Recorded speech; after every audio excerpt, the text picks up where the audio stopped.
Absolutely nothing you've seen here is sponsored. I bought this air compressor with my own money from Harbor Freight. The compressor has fresh oil inside and has been run for about 2 or 3 hours total, I would guess. Everything on the unit is exactly how I bought it from the store, except for the drain valve, which I extended out on a short piece of tubing. The ceiling of my shop has bare studs, and the distance between the concrete floor and the subfloor above is 8 feet. The walls in my shop and most of my basement are plain poured concrete. I've owned a few air compressors over the years that were not belt driven, and they were all very unpleasant to use. I even went so far as to build a soundproof box for my last one, and when it was running, it was unpleasant all the way on the second floor of the house.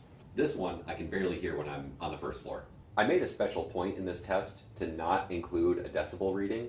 I think decibels can be a useful measure if you have calibrated equipment and you really know what you're doing, but I've never found that measure very useful. The most important thing to know about this compressor is that it has a low-pitched, pleasant tone to be around. Most times when it's running, I don't even bother to pause my music. That's not something I could say about my other compressor.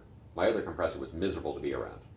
I bought this compressor at a discount because the box it was in was damaged, and when I opened it up, I found that the belt guard was also damaged.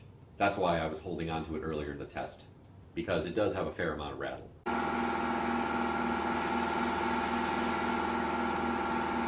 Going forward, I'm just going to remove the belt guard and resist the urge to stick my finger into the belt while it's running.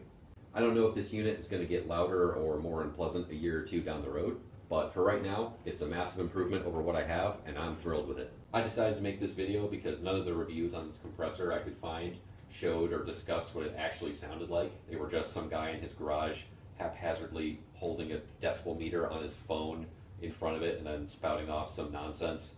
Hopefully this made your buying decision a little easier, or it showed you what you needed to know. If you made it this far, I hope you enjoyed, and thanks for watching. Also, Jeffrey Epstein did not commit suicide.